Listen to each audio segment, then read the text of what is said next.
Good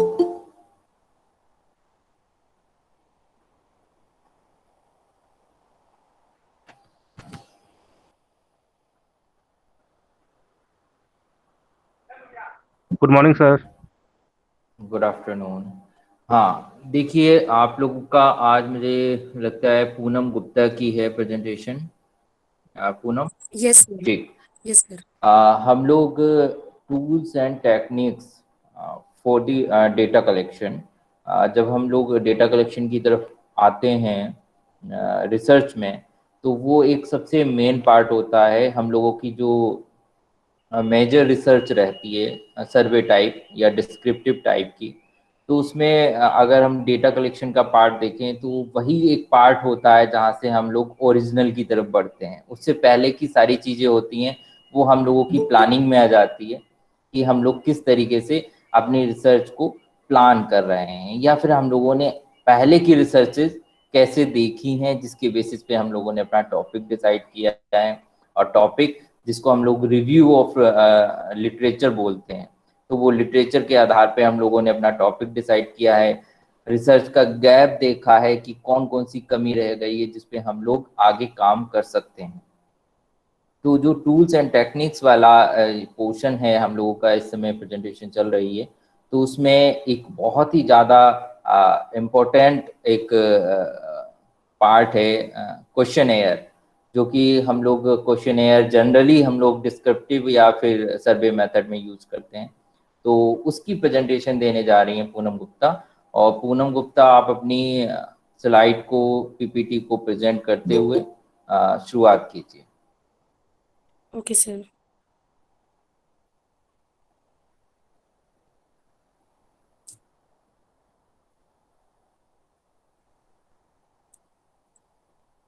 good afternoon class. Good afternoon sir. Good afternoon ma'am. Good afternoon ma'am. Afternoon ma'am. आज मेरी presentation tools and techniques of data collection में questionnaire का है। इसमें हम अपने रिसर्च मेथड इन एजुकेशन में डाटा कलेक्शन के लिए हम किस प्रकार से क्वेश्चनेयर का प्रयोग करते हैं उसके बारे में पढ़ेंगे।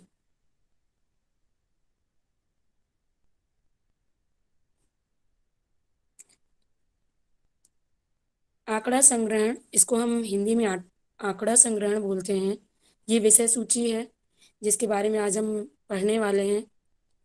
आंकड़ा संग्रहण, प्रश्नावली, प्रश्नावली की परिभाषा, प्रश्नावली की प्रकार, प्रश्नावली की विशेषताएं, प्रश्नावली बनाने के चरण, प्रश्नावली की रचना, प्रश्नावली का प्रयोग, प्रश्नावली की विश्वसनीयता, प्रश्नावली के लाभ तथा प्रश्नावली की सीमाएं। आगे हम देखते हैं आंकड़ा संग्रहण क्या होता है।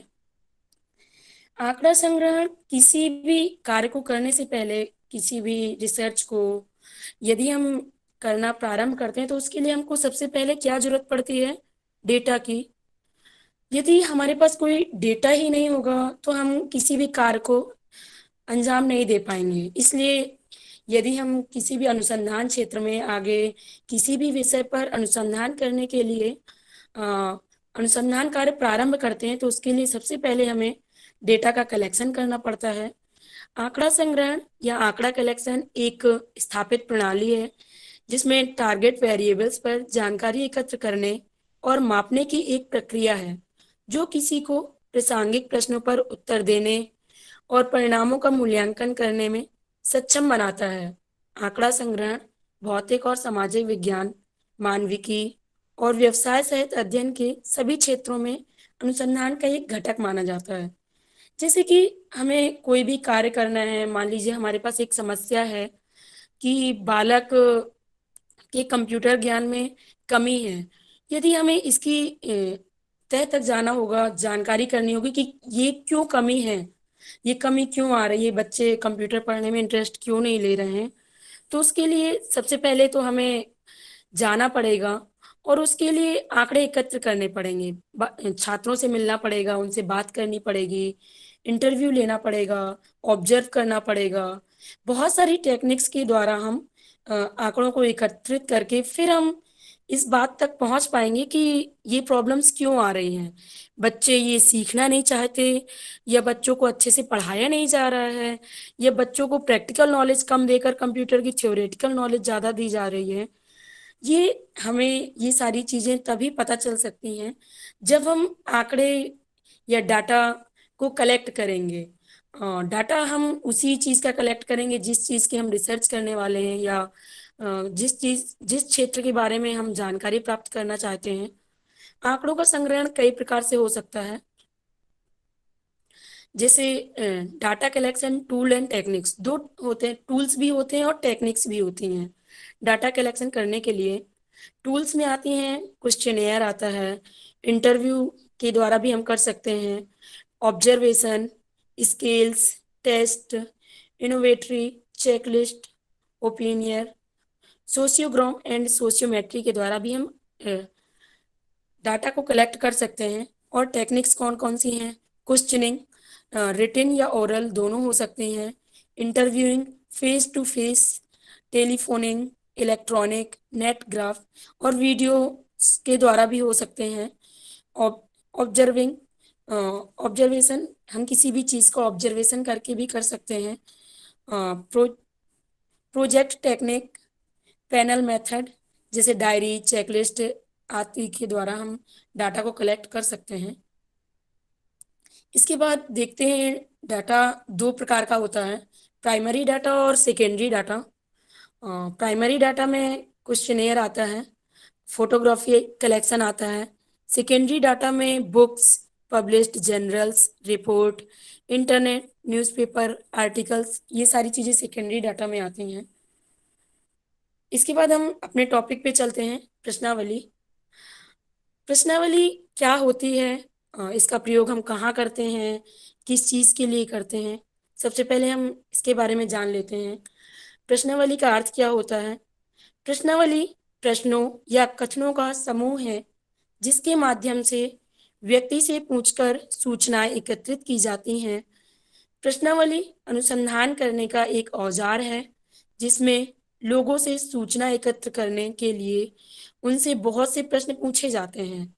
इस विधि की खोज 1998 में लंदन सांख्यिकी सोसाइटी में किया गया था। क्वेश्चन प्रश्नावली जो होती है, एक तो रिटन फॉर्म में भी हो सकती है, ओरल फॉर्म में भी हो सकती है। हम किसी भी रिसर्च को करने के लिए सबसे मेन टेक्निक हम लोगों के दिमाग में आती है क्वेश्चन पूछना। यदि हम इंटरव्यू भी लेते हैं तो उसमें भी हम लोग क्वेश्चन पूछते हैं। हम रिटन फॉर्म में भी क्वेश्चन पूछ के ही डाटा को कलेक्ट करते हैं। तो यदि हमें पहले जानकारी करनी होगी हमारी रिसर्च किस तरह की है, हमको किस तरह की अनुसंधान करने हैं, फिर हमें उस अनुसंधान के अकॉर्डिंग ही हमें अपने क्वेश्चंस का निर्माण करना होगा। और जब बहुत सारे क्वेश्चंस का एक समूह हो जाता है उसे ही हम प्रश्नावली का नाम दे देते हैं। प्रश्नावली विभिन्न प्रश्नों की सूची है जिसे डाक द्वारा सूचनादाता के पास भी पहुंचाया जा सकता है। यदि हमारे पास जिसे हमें क्वेश्चंस के आंसर्स लेने हैं, यदि बहुत दूर हैं, तो उनसे हम डाक के द्वारा भेजकर उसके आंसर्स ले सकते हैं। यदि हमने कुछ एक क्वेश्चन सीट्स है, हमने पोस्ट कर दिया, वो पहुंच गई और उसके बाद उनके आंसर्स फिल करके उन्होंने दोबारा फिल भेज दिया, तो हम डाक के द्वारा भी क्वेश्चनाइज का प्रयोग कर सकते हैं। और प्रश्नावली को बहुत प्रकार से हम और भी तरीके से कलेक्ट कर सकते हैं, भरवा सकते हैं। सामने बड़े क्षेत्र में मान लीजिए सूचनादाता फैले हुए हैं और अध्ययनकर्ता के लिए प्रत्येक सूचनादाता से सामने फेस टू फेस वो मिलकर इंटरव्यू तो नहीं ले सकता है, ना उससे उनकी प्रॉब्लम्स को जान सकता है, क्योंकि व्यक्ति जो होते हैं बहुत सारे होने की वजह से हमारे पास इतना समय भी नहीं होता है, इतना टाइम भी नहीं होता है कि हम किसी व्यक्ति से फेस टू फेस पर्सनल एक एक व्यक्ति से जाकर बातें करेंगे या उनकी सूचनाएं खुद से पूछेंगे, उनकी सूचनाएं लेंगे। इसके लिए हमें धन, समय, परिश्रम, सारी चीजों की बचत होती है यदि हम एक क्वेश्चनेयर का निर्माण कर लेते हैं। यदि हमने 2 पेज की प्रश्नावली का निर्माण कर लिया और सारे लोगों को दे दिया गया बहुत सारे लोग भी होंगे, मान लीजिए 100 पीपल भी हैं, तो वो हम 1 घंटे का उनको टाइम देंगे, 1 घंटे या आधे घंटे। उस समय में हमको वो सारी चीजें भर के वापस मिल जाएंगी। तो उसके लिए हमें 100 लोगों से फेस टू फेस जानकारी भी नहीं लेनी पड़ेगी, या 100 लोगों से जाके मिलना भी नहीं पड़ेगा, और हमें उनका डाटा आसानी से मिल जाएगा, जो कि हम उसका बहुत कम समय में और बहुत आसानी से डाटा कलेक्ट कर पाएंगे, और सभी लोगों के विचार जान पाएंगे। इसलिए प्रश्नावली को साक्षात्कार विधि का विकल्प माना जाता है। मान लीजिए कहीं पे इंटरव्यू नहीं हो रहा है, तो क्वेश्चन आंसर के बेस पे भी हम इसका आधार मान सकते हैं। जैसे कि आज के समय में पहले सारे एग्जाम्स में इंटरव्यू होते थे, कंडक्ट कराए जाते थे, लेकिन अब काफी एग्जाम्स में इंटरव्यू को हटा दिया गया है, क्योंकि वो सारी जानकारी वो जो जानना चाहते हैं, वो जो चाहते हैं कि कैंडिडेट किस लेवल का हो, कैंडिडेट किस को कितनी जानकारी हो, वो अपना कुछ प्रश्नावली के माध्यम से उसके आंसर लेकर ही वो जान पाते हैं। इसके आगे हम प्रश्नावली की परिभाषाएं देखेंगे। प्रश्नावली की बहुत लोगों ने परिभाषा दी है। सबसे पहले पोप के अनुसार एक प्रश्नावली को प्रश्नों के एक समूह के रूप में परिभाषित किया जा सकता है, जिसका उत्तर सूचनादाता को बिना अनुसंधानकर्ता या प्रगणक की व्यक्तिगत सहायता के देना होता है। इसमें उन्होंने कहा है कि प्रश्नावली एक बहुत सारे क्वेश्चंस का एक कलेक्टिव रूप है, समूह है, जिसको सूचनादाता जो लेना चाहता है, जिसका उत्तर जो सूचनादाता लेना चाहता है, वो किसी व्यक्तिगत सहायता के बिना, मतलब कोई पर्सनल उससे हेल्प लिए बिना भी वो सूचनाओं को कलेक्ट कर पाता है। अगली परिभाषा है सिन पाओ येंग के अनुसार।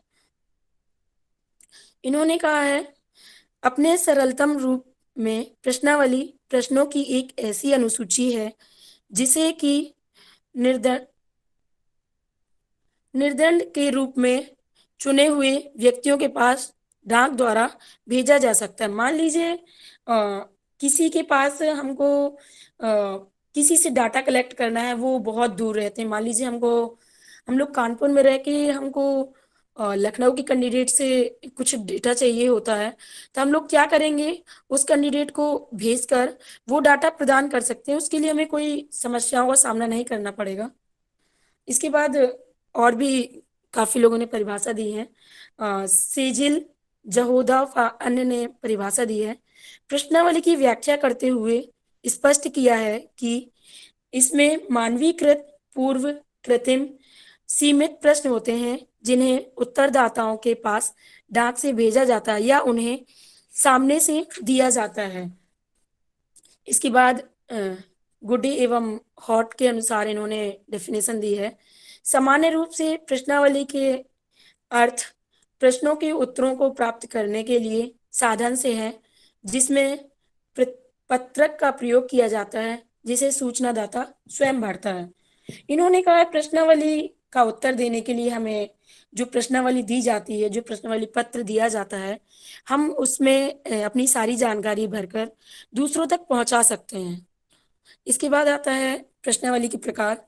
प्रश्नावली को बहुत सारे लोगों ने बहुत उसमें बांटा गया है। सबसे पहले प्रश्नावली को नंबर 1 है मिश्रित प्रश्नावली, उसके बाद है तथ्य संबंधी प्रश्नावली, आगे मत एवं मनोव्रत संबंधी प्रश्नावली, फोर्थ है चित्रमय प्रश्नावली, फिफ्थ है खुली या असीमित या अप्रतिबंधित प्रश्नावली, इसके बाद है बंद सीमित या प्रतिबंधित प्रश्नावली। इसके बाद प्रोफेसर पी यंग ने भी अपने अनुसार प्रश्नावली को 2 भागों में बांटा है उन्होंने।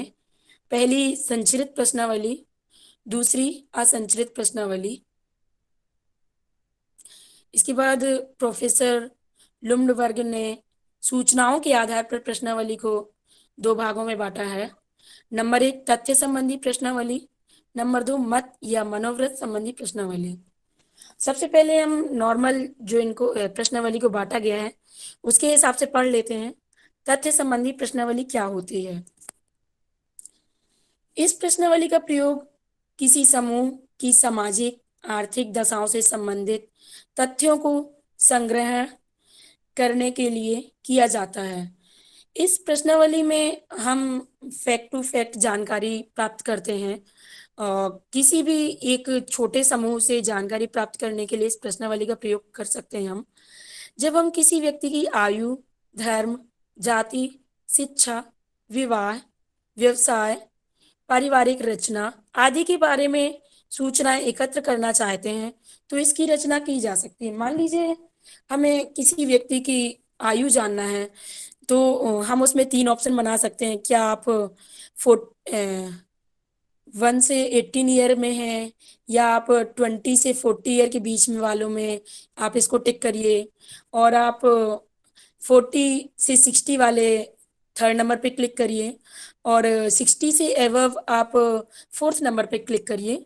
तो ये एक प्रकार की हम इस प्रकार इनको बांटकर इस रूप में देख सकते हैं। जैसे शिक्षा की स्थिति में बताया गया है, 2 प्रकार की हम उनको स्थितियां दे सकते हैं कि आप साक्षर हैं या निरक्षर हैं।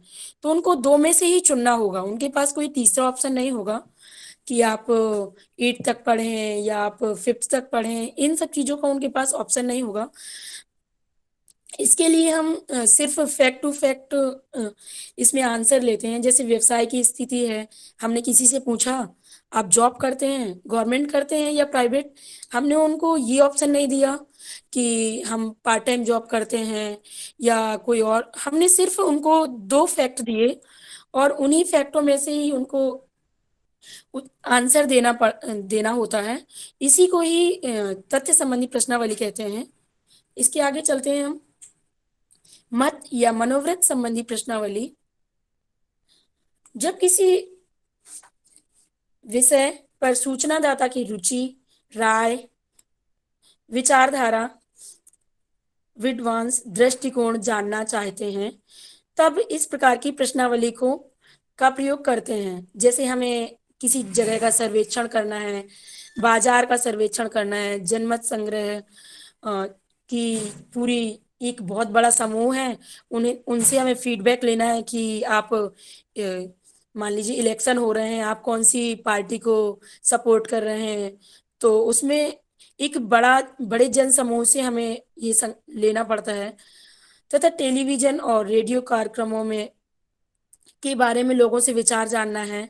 इसके लिए भी हम मत या मनोवृत्त संबंधी प्रश्नावली का प्रयोग करते हैं। जैसे हमको पूछना है आप कौन सा अखबार पसंद करते हैं, क्या आप सती प्रथा के पक्ष में हैं। तो इसमें जैसे ये चित्र दिया हुआ है, आप ज्यादा खुश हैं या कम खुश हैं। तो हम अपने एक मत के हिसाब से जब आंसर देते हैं, सिर्फ ये इसमें सही या गलत होने का कोई ऑप्शन नहीं होता है। इसमें सिर्फ ये ऑप्शन होता है कि सबके पर्सनल मत हो सकते हैं, सबके अलग अलग मत हो सकते हैं। इसमें किसी भी व्यक्ति को सही या गलत नहीं ठहराया जाता कि नहीं आपने ये आंसर गलत दिया है, नहीं आपका आंसर ये सही है। ये व्यक्ति के हिसाब से अलग अलग हो सकते हैं, स्थिति के हिसाब से अलग अलग हो सकते हैं। मान लीजिए हम लोग यहाँ यूपी में रहते हैं, यहाँ का मौसम अलग है, तो यहाँ के लोगों की मौसम को लेके अवधारणा अलग होगी। मान लीजिए कोई व्यक्ति शिमला में रहता है तो उनको वहाँ के मौसम को लेकर उनकी अलग मनोधारणा होगी। लेकिन ना वहाँ का व्यक्ति गलत होगा और ना ही यहाँ का व्यक्ति गलत होगा, क्योंकि वो लोग अपनी पर्यावरण के हिसाब से, अपनी स्थिति के हिसाब से वो आंसर्स देते हैं। इसके बाद हम देखते हैं 3rd, बंद, सीमित या प्रतिबंधित प्रश्नावली।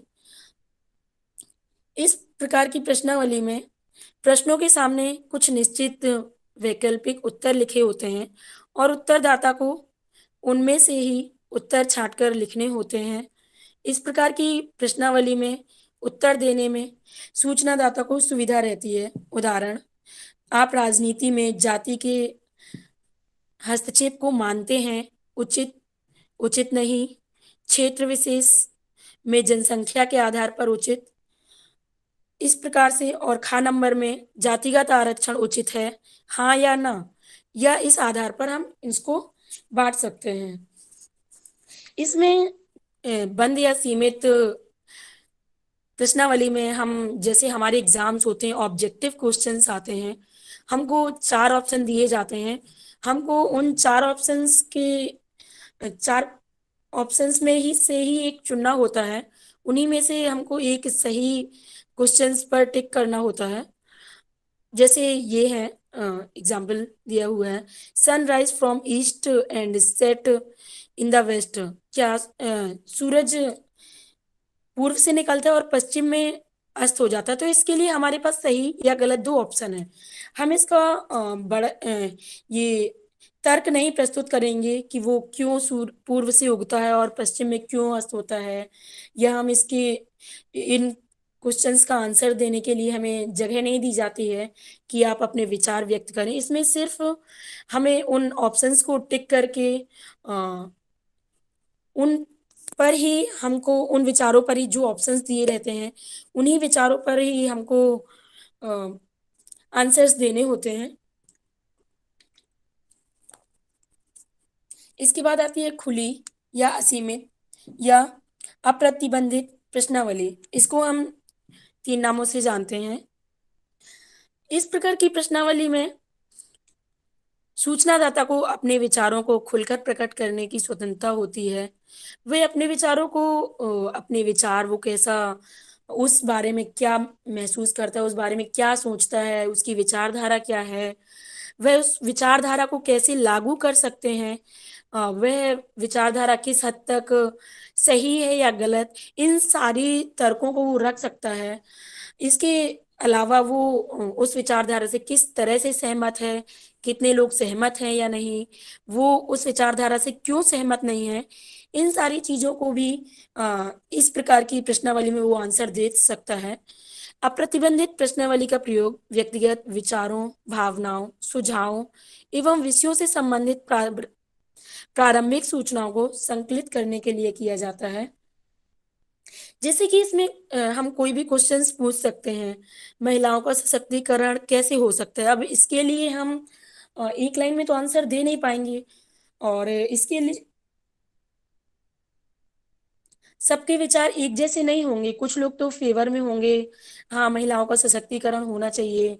कुछ लोग होंगे जो इसके फेवर में नहीं होंगे, नहीं आ, हमको इतना ज्यादा सशक्तिकरण नहीं करना चाहिए, या हमें हर जगह उन्हें रिजर्वेशन नहीं देना चाहिए, या ये सबके अलग अलग विचार हो सकते हैं और इनमें वे अपने विचारों को साझा कर सकते हैं। जैसे हमारे क्वेश्चंस में, एग्जाम में क्वेश्चंस आते हैं, हमें आंसर्स देना होता है 150 वर्ड का, 200 वर्ड का।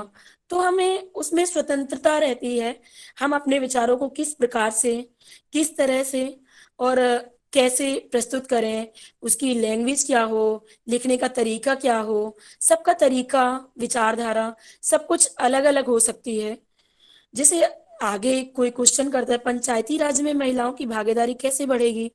ये भी एक थ्योरेटिकल क्वेश्चन है। इसको अगर कोई लिखना चाहे तो एक पेज में भी लिख सकता है, कोई लिखना चाहे इस विचार पे एक डिबेट भी हो सकती है, इस विचार पे वो 4-5 पेज भी लिख सकता है। तो इस विषय पे सबकी अलग अलग विचारधारा हो सकती है। जैसे ओपन एंडेड क्वेश्चन में क्या होता है, व्हाट, क्या, कैसे, कहाँ, कब और क्यों, इन सारी चीजों को जवाब दिया जाता है। अभी हमने जो क्लोज एंडेड क्वेश्चन में बताया, उसमें सिर्फ आपसे एक वर्ड पूछा जाता है कि कौन है। मान लीजिए आपसे पूछा गया कि भारत के प्रधानमंत्री जी कौन है, तो हम क्या बताएंगे, माननीय नरेंद्र मोदी जी हैं हमारे भारत के प्रधानमंत्री। तो ये हमारा सिर्फ एक वर्ड का आंसर हुआ, आंसर हुआ और खत्म हो गया। और हम यदि पूछते हैं हमारे माननीय प्रधानमंत्री जी ने किस प्रकार का कार्य किया, तो क्या होगा, इसका आंसर हम बहुत प्रकार से, किस प्रकार से काम किया, कैसे काम किया, कहाँ गए उन्होंने, कहाँ कहाँ यात्रा की, उन्होंने कब कौन सी नीतियां लागू की, वो क्यों अच्छे हैं, उन्होंने क्या क्या कार्य किए। तो हम इन सारी चीजों से देखकर भी हम इन सारी चीजों का कर सकते हैं, बता सकते हैं कि हाँ, ओपन एंडेड क्वेश्चन में हमारे पास लिमिटेशन कम होती है और हम अपने विचारों को बहुत अच्छे से प्रस्तुत कर पाते हैं। इसके बाद आती है चित्रमय प्रश्नावली। इसमें क्या होता है, बच्चों को जैसे छोटे बच्चे हैं, पढ़ाई में इंटरेस्ट नहीं ले रहे, तो उसकी हम बच्चों के हिसाब से चित्र को देखकर प्रश्नावली बनाते हैं। इस प्रकार की प्रश्नावली में प्रश्नों के संभावित उत्तर चित्र द्वारा प्रकट किए जाते हैं और सूचनादाता अपने उत्तर का चयन उन चित्रों में से किसी एक पर निशान लगाकर कर सकता है। मान लीजिए एक छोटा बच्चा है, उसको पढ़ने में, प्ले में पढ़ रहा है, उसको इतना इंटरेस्ट नहीं आता है पढ़ने में, तो उसको क्या देते हैं, दो बॉल बनी होती है, प्लस का चिन्ह लगा होता है, और फिर थ्री बॉल्स बनी होती हैं, आगे उनको देखना होता है कितनी बॉल्स होंगी। तो इस प्रकार की जो प्रश्नावली होती है वो अ, चित्रमय प्रश्नावली होती है। मान लीजिए आपको किसी बच्चे को कोई भी बुक्स दी गई है, उसमें एक सुंदर सा फूल बना हुआ है और उसमें पूछा गया है कौन से कलर का है, तो उसमें या ये कौन सी आकृति का है, तो वो आकृतियों पे टिक कर सकता है सामने बनी हुई कि ये कौन सी आकृति से बना हुआ है।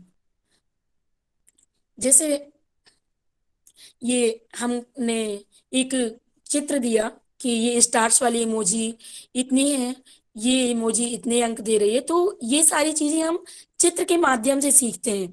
ये प्रश्नावली बच्चों के लिए बहुत ज्यादा लाभदायक होती है।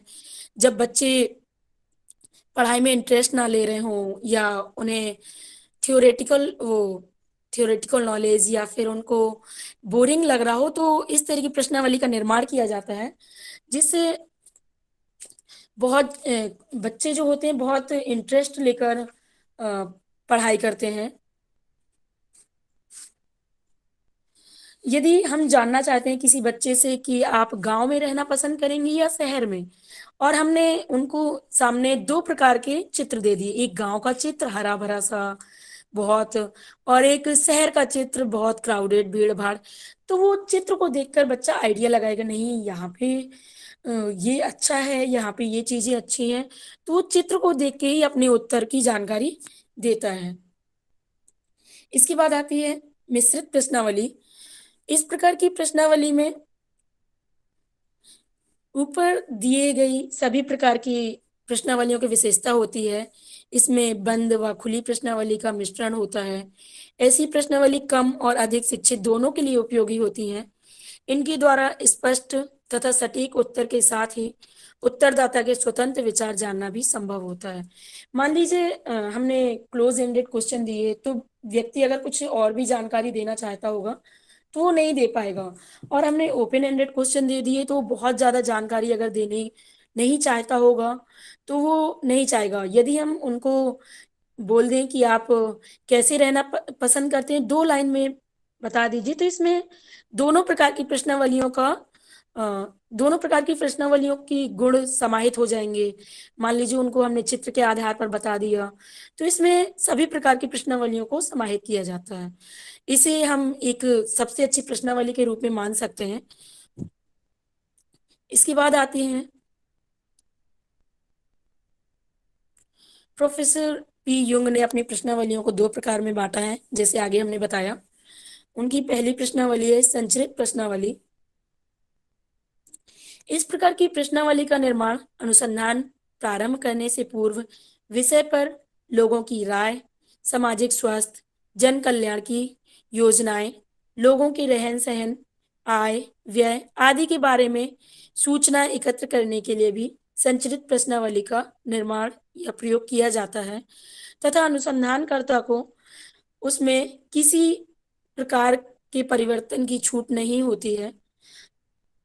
इस प्रकार की जो प्रश्नावली होती है, इसमें यदि हम डेटा कलेक्ट कर रहे हैं तो इसमें हम किसी प्रकार का हेर फेर नहीं कर सकते हैं, क्योंकि ये कुछ मापदंडों को लेकर ही बनाई जाती है। यदि हमें आय की जानकारी लेनी है, किसी विशेष व्यक्ति विशेष कंपनी के बारे में जानना है, विशेष कंपनी के कार्य करने के तरीके को जानना है, तो उन सब चीजों को जानने के लिए इस प्रकार की प्रश्नावली का निर्माण किया जाता है।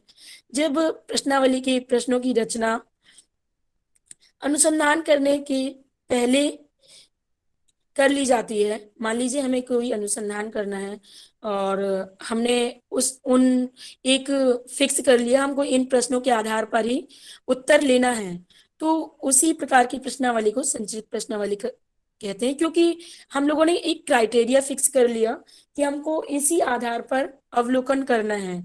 जैसे हम लोग अभी ऑब्जर्वेशन में गए हुए थे, हम लोग को क्वेश्चन दिए हुए थे सीट पे, तो हम लोगों को बताया गया था कि सिर्फ इसी पॉइंट पे, इन्हीं पॉइंट पे जो दिए हुए हैं, उन्हीं पॉइंट के आधार पे हमें उन लोगों का, जो बीएड वाले स्टूडेंट्स पढ़ा रहे थे, उन्हीं पॉइंट्स के आधार पर हमें उनका अवलोकन करना है कि वो किस तरह से पढ़ा रहे हैं। तो ये प्रश्नावली एक संचलित प्रश्नावली का प्रकार होगा, क्योंकि हम लोग ऑब्जर्वेशन में जाने से पहले ही हम लोग को एक क्षेत्र निर्धारित कर दिया गया था कि हम लोग को इस क्षेत्र में, इस एरिया के अंदर रहकर इन क्वेश्चंस के आधार पर ही हमें उनका अवलोकन करना है। हम अपने आधार पर या अपने विचारों के आधार पर उनका अवलोकन नहीं कर सकते थे। हमको सिर्फ जो उसमें पॉइंट्स दिए हुए थे, वो उसमें जो सजेशंस दिए हुए थे, जो हमको बोला गया था, सिर्फ हम लोग उन्हीं के आधार पर वो काम कर सकते थे।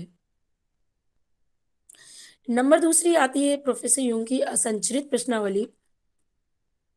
असंरचित प्रश्नावली में पहले से प्रश्नों का निर्माण नहीं किया जाता, वरन केवल उन विषयों एवं प्रसंगों का उल्लेख किया जाता है जिनके बारे में सूचना संकलित करनी होती है।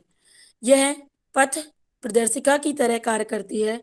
असंरचित प्रश्नावली में उत्तरदाता खुलकर अपने विचारों को अभिव्यक्त कर सकता है। जैसा कि अभी हमने बताया, संचलित प्रश्नावली में हम लोग पहले से निर्धारित कर लेते हैं कि हम लोग को किस क्राइटेरिया में, किस एरिया में, कहाँ तक के या कैसे क्वेश्चंस पूछने हैं, ये सारी चीजें, क्वेश्चंस कितने होंगे, क्वेश्चंस की संख्या कितनी होगी, हमको कितना टाइम के लिए करना है।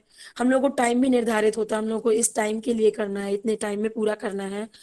बल्कि टाइम के अकॉर्डिंग वो करनी होती है संचित प्रश्नावली। और उसका अपोजिट है असंचित प्रश्नावली।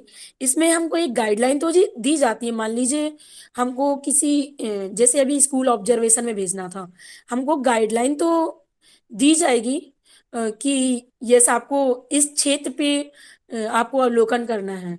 मान लीजिए हमको किसी स्कूल का ऑब्जर्वेशन करने के लिए भेजा गया, हमको टॉपिक तो दे दिए गए कि स्कूल का स्ट्रक्चर कैसा है, उसकी बनावट कैसी है, लेकिन उसमें जो विचार हम प्रकट करना चाहते हैं वो हम अपने अनुसार बना सकते हैं। वहाँ की व्यवस्था कैसी है, वहाँ के विचार कैसे हैं, वहाँ के टीचर्स कैसे हैं, ये सारी चीजें हम अपने अनुसार डाल सकते हैं। एक मिनट सर।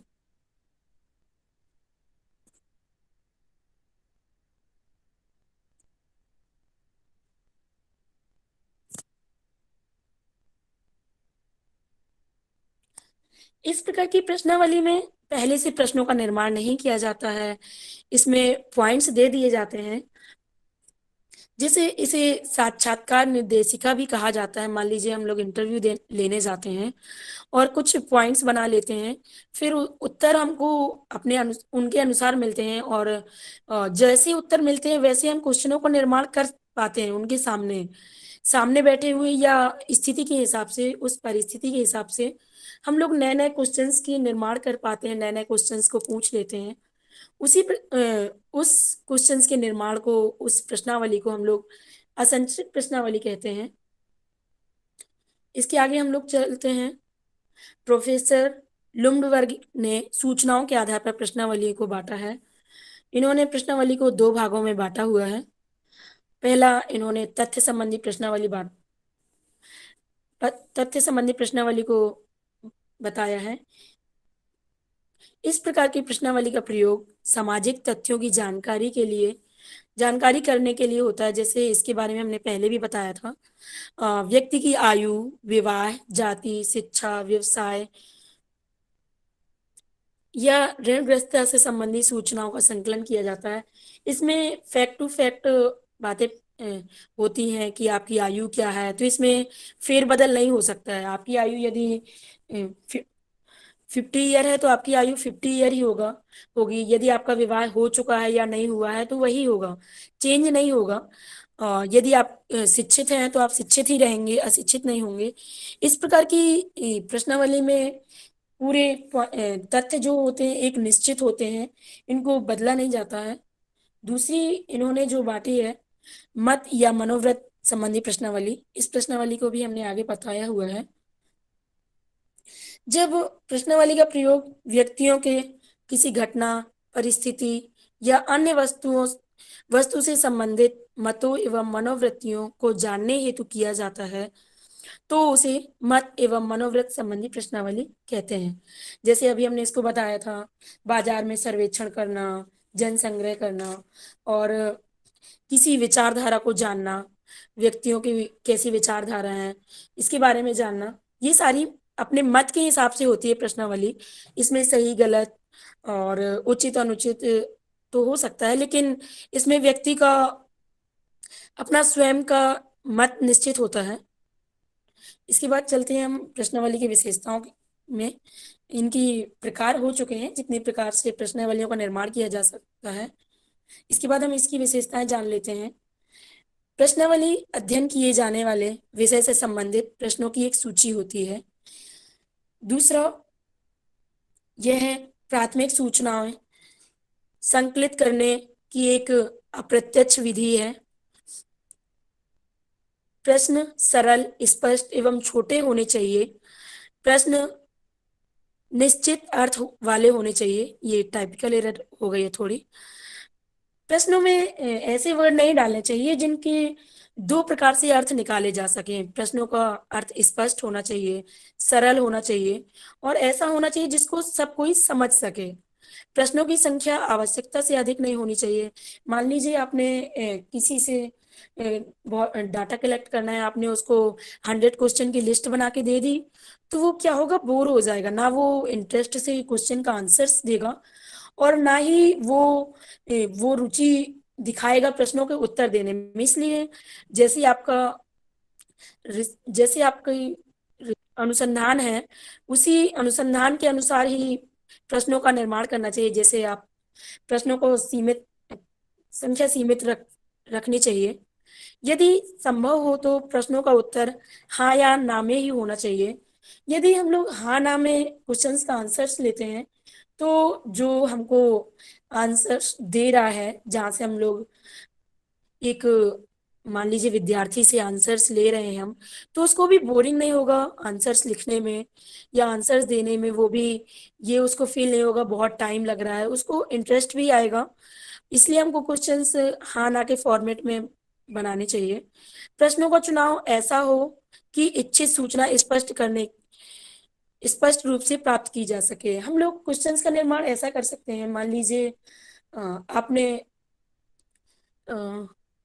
शिक्षा कहाँ तक ली है, आप शिक्षित है या अशिक्षित, और उसके नीचे दो ऑप्शंस दे दीजिए। उसके बाद नीचे दो लाइंस छोड़ सकते हैं हम लोग, ये बताने के लिए आपने कहाँ तक एजुकेशन ली है, आपने कौन सी ब्रांच से पढ़ाई की है, आपने कौन से कॉलेज से पढ़ाई की है, आपकी ट्रेड क्या थी। ये सारी चीजों के बारे में भी नीचे जानकारी देने के लिए जगह खाली होनी चाहिए। प्रश्नावली का उपयोग केवल शिक्षित व्यक्तियों के आंकड़ों को एकत्रित करने हेतु किया जाता है। और प्रश्नावली की एक ये आप मान लीजिए कि ये कि प्रश्नावली में मान लीजिए कोई व्यक्ति शिक्षित नहीं है, हमें उनसे डाटा कलेक्ट करना है, तो इसकी एक डिसएडवांटेज में आ जाती है कि इसमें अशिक्षित व्यक्ति इसको फुलफिल नहीं कर पाता है, क्योंकि क्वेश्चंस का आंसर्स देने के लिए हमें पढ़ना जरूरी होता है, इसलिए इसको अशिक्षित व्यक्ति नहीं दे पाते हैं। प्रश्नावली के लिए एक ऑप्शन और भी होने चाहिए। प्रश्नावली सूचनादाता द्वारा स्थानीय लोगों में मान लीजिए हमने भेज दिया, तो एक ऐसा ऑप्शन भी होना चाहिए कि हम डाक द्वारा भी सूचना प्राप्त कर सकें। प्रश्नों का जो निर्माण हो बहुत छोटा या बहुत बड़ा नहीं होना चाहिए। इसके बाद आगे हम लोग देखते हैं प्रश्नावली की और भी विशेषताएं हैं।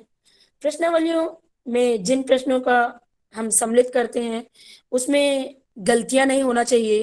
वो जिस एज के हिसाब से हम बना रहे हैं प्रश्नावली, उसी मान लीजिए हमने 7 साल के बच्चे के लिए बनाया प्रश्नावली और हमने उसमें क्वेश्चंस पूछ दिए बहुत बड़ों वाले, तो इसलिए एज का भी ध्यान रखना चाहिए प्रश्नावली बनाते समय।